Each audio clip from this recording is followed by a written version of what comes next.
They thought firing a pregnant woman would end my career. Instead, it ignited a fire that would burn down everything they built while I constructed an empire from my nursery chair. My name is Jenna, and this is the story of how I turned the most devastating betrayal of my professional life into the sweetest revenge imaginable. At 35 years old, I was finally pregnant after 3 grueling years of fertility treatments that had drained my bank account and tested my marriage to its breaking point. Every injection, every disappointment, every negative test had led me to this moment. I was glowing with the kind of radiance that comes from a dream finally realized. I was grateful beyond measure. And I was still grinding harder than ever as the senior account manager at one of the most competitive marketing firms in the city. My boss was Nathan. Charismatic enough to charm clients into million-dollar contracts. Charming enough to make you forget he was about to stab you in the back. But underneath that polished exterior lived a snake who would strike without warning when it served his purposes. We used to be equals, Nathan and I. We started at the company within months of each other, fresh out of business school with matching ambition and complementary skills. We would grab coffee together between meetings, strategize about client presentations, and celebrate each other's wins like true teammates. I genuinely considered him a friend, maybe even my closest ally in the corporate jungle we navigated daily. But when he became team lead, I noticed the subtle shifts that should have been red flags. He stopped inviting me to strategy meetings where my accounts were discussed. He would forget to CC me on emails that directly impacted my projects. He reassigned my accounts without warning, claiming it was for better team balance. Each slight felt like a paper cut, small enough to ignore individually, but collectively bleeding me dry. At first, I gave him the benefit of the doubt. I told myself he was adjusting to new responsibilities, that he was under pressure from upper management, that our friendship would weather this temporary storm. I made excuses for him to my husband during dinner conversations, defending behavior that deep down I knew was indefensible. Then came the quarterly review that would shatter my world. Nathan sat across from me in the sterile conference room, his expression carefully neutral as he delivered words that would haunt me for months. He looked me directly in the eyes and said with calculated coldness, "You are doing okay, Jenna. But let us be real here. You will be on leave soon. We need someone who is all in, someone who can give 100% to these accounts without distraction." The word distraction hit me like a physical blow. My hand instinctively moved to my growing belly, protecting the life inside from his verbal assault. I was 7 months pregnant, visibly showing, and undeniably vulnerable in that moment. "Nathan, I have never let my pregnancy affect my work performance," I said, my voice steady despite the tremor in my hands. "My clients are happy, my numbers are strong, and I have already arranged coverage for my maternity leave." He leaned back in his chair with that smug expression I had learned to despise. "It is not about what you have done, Jenna. It is about what you cannot do moving forward. These accounts need someone who can travel at a moment's notice, work late nights, be available for weekend crisis management. Can you honestly tell me you will be that person with a newborn at home?" 2 weeks later, I was let go. They claimed it was department restructuring, a necessary reduction in force due to budget constraints. The human resources representative who delivered the news could not look me in the eye as she spoke. She handed me a severance package that felt more like hush money and walked me to the door with the kind of sympathy that makes you feel like a charity case. And just like that, at 7 months pregnant, I was unemployed while Nathan got my accounts, my budget, and my team. He inherited everything I had built while I faced an uncertain future with a baby on the way. But what Nathan did not know was this. You cannot underestimate a woman in nesting mode. You cannot predict what a mother will do when her security is threatened. You cannot comprehend the fury that burns in a woman who has been underestimated and cast aside. After giving birth to my daughter Luna, I did what every sleepless mom does at 2 in the morning when the house is quiet and the baby is finally sleeping. I started building something. Not just for me, but for her. Not just for survival, but for triumph. It started small. A simple website built during those surreal early morning hours when exhaustion and determination blur together. A few business cards printed on my home printer. Cold emails sent between diaper changes and feeding sessions. I was running on 3 hours of sleep and pure spite, But I was running nonetheless. The first client came through a former colleague who had always respected my work. She needed help with a product launch her current agency was botching, and she remembered my attention to detail. That single project led to another, then another. Word began to spread through the industry network I had cultivated over years of relationship building. By Luna's 6-month birthday, I was no longer freelancing. I was running a boutique agency with 3 employees and a client roster that would make my former company jealous. By her first birthday, I was hiring account managers and creative directors who had heard about the pregnant woman who got fired and built something better. And then, the perfect email arrived in my inbox like a gift from the universe. We would like to explore a merger opportunity, or perhaps a leadership position for you, if you are interested. We have been following your company's growth with great interest, and believe there could be significant synergy between our organizations. It was from Nathan's company. The same company that had discarded me like yesterday's newspaper was now courting me like a prized recruit. Turns out, Nathan's numbers had tanked spectacularly after I left.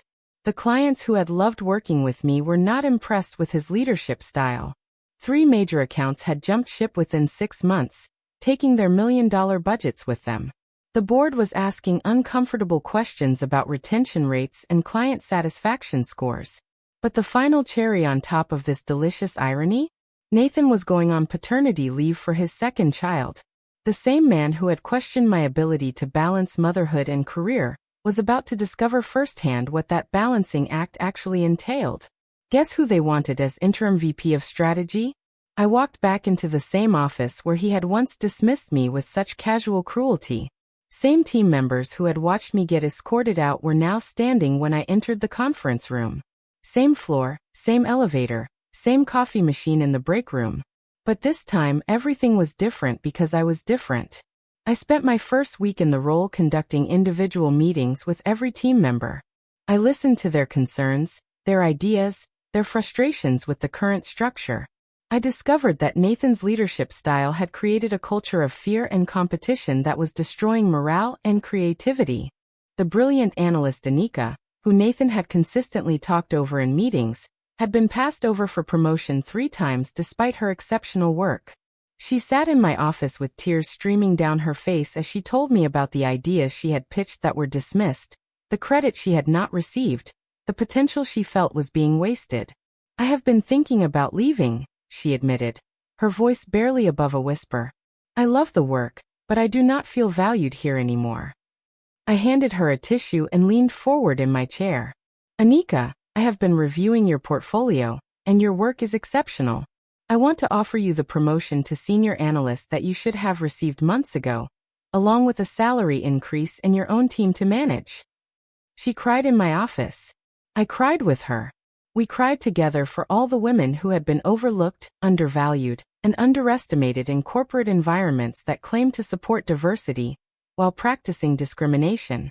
I restructured the department for real this time, not as a cost-cutting measure, but as a genuine reorganization designed to maximize talent and potential.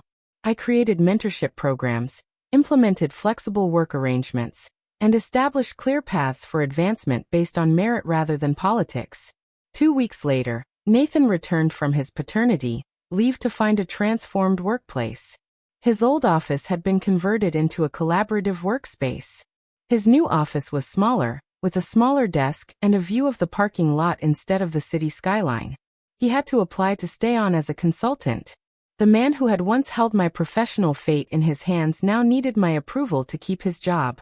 He filled out the application with the same careful attention to detail I had once brought to my work under his supervision. When I offered him the position, he actually thanked me. Standing in my office, looking tired and humbled by new parenthood, he said, "Jenna, I want to apologize for how I treated you. I was wrong, and I am grateful for this opportunity." I sent the offer letter with a note that read, "Welcome to the flexible workplace you once denied me. I hope you find the work-life balance you will need as a new parent." I did not just get justice. I built it brick by brick during late-night nursing sessions and early morning strategy calls. I constructed it while burping a baby and running payroll, while managing client expectations and managing my own exhaustion. Because when someone tries to cut your career short, you have two choices. You can crawl back, hat in hand, begging for scraps of the respect you once commanded. Or you can climb higher, build something better, and make sure every door behind you stays wide open for the women who will follow in your footsteps. I chose to climb. I chose to build.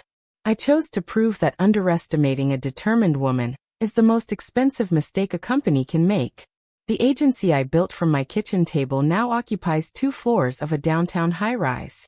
The team I assembled includes some of the most talented professionals in the industry, many of whom had been overlooked or undervalued in their previous positions. We have won awards, exceeded revenue projections, and most importantly, created a culture where talent is recognized regardless of gender, parental status, or personal circumstances. Luna is now 3 years old, and she comes to the office sometimes on weekends when I need to catch up on work. She has her own little desk in my office where she colors while I review presentations. She thinks everyone works in a place where women are in charge, where mothers are respected, where balance is not just a buzzword but a lived reality. Nathan still works as a consultant, and he is actually quite good at it. He has learned to collaborate rather than dominate, to listen rather than dismiss, to support rather than sabotage. Parenthood changed him in ways that professional development never could. He now understands what I was trying to tell him in that conference room years ago. That being a parent does not make you less capable, it makes you more efficient, more focused, more determined to succeed.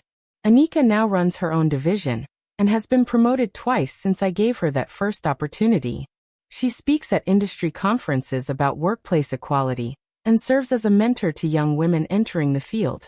She keeps a photo on her desk from the day she got her first promotion, both of us with tears in our eyes and hope in our hearts. The company that once discarded me has become a model for how businesses can support working parents without sacrificing excellence. We offer flexible schedules, comprehensive parental leave, on-site childcare, and advancement opportunities that do not penalize people for having families. Our retention rates are the highest in the industry, and our client satisfaction scores consistently exceed industry benchmarks. But beyond the business success, beyond the revenue growth and industry recognition, the real victory is in the culture we have created. It is in the young mother who does not have to choose between her career and her family. It is in the analyst who knows her ideas will be heard and valued. It is in the consultant who has learned that strength comes from lifting others up, not tearing them down. Every morning when I walk into my office, I pass the conference room where Nathan once told me I would not be all in. I think about that woman who sat there 7 months pregnant, feeling defeated and discarded. I wish I could go back and tell her what I know now. That sometimes the worst thing that happens to you becomes the catalyst for the best thing you ever do. The firing that felt like an ending was actually a beginning. The discrimination that seemed like a dead end was actually a detour that led to something far better than I had ever imagined. The boss who tried to limit my potential became the unwitting architect of my success. Today, I am not just a senior account manager fighting for recognition in someone else's company. I am a CEO who has built something lasting, something meaningful, something that will outlive any single project or client relationship. I am a mother who has shown her daughter that women can be powerful, that setbacks can become comebacks, that justice sometimes takes time but it always arrives. And I am a woman who learned that when someone tries to make you smaller, you do not shrink to fit their expectations. You expand beyond their comprehension. You build something so impressive, so undeniable, so successful that they have no choice but to acknowledge what they foolishly tried to dismiss. The sweetest revenge is not just proving them wrong. It is proving that their limitations never applied to you in the first place. It is showing them what they could have had if they had chosen to support you instead of sabotage you. It is becoming everything they feared you could become, and then some. Nathan thought he was protecting his company from the distraction of a pregnant employee. Instead, he created his biggest competitor. He thought he was securing his own position by eliminating potential threats. Instead, he created his own boss. He thought he was making a smart business decision based on outdated assumptions about working mothers. Instead, he learned that the most dangerous person to underestimate is a woman who has nothing left to lose and everything to prove. The industry that once questioned whether I could balance motherhood and career advancement now studies our company as a model for how to do both successfully. The clients who were reassigned from my accounts now compete to work with my agency. The colleagues who watched me get escorted out now apply to work for the company I built from scratch. This is what happens when you bet against a woman who refuses to be counted out.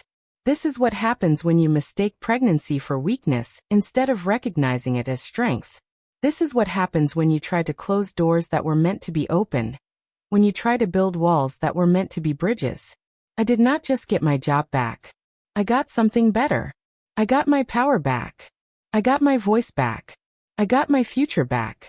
And I made sure that every woman who comes after me will have doors wide open, bridges already built, and a path already carved toward the success they deserve. Because when someone tries to cut your career short, you do not crawl back. You climb higher. You build better. You prove that their limitations were never yours to accept. You show them what they lost when they chose to let you go. And you make sure that mistake never happens again, not to you, not to anyone. The woman who walked out of that office 7 months pregnant and devastated by betrayal is not the same woman who walked back in as interim VP of strategy. She is stronger, smarter, more determined, and absolutely unstoppable. She is everything they were afraid she would become, and she is just getting started.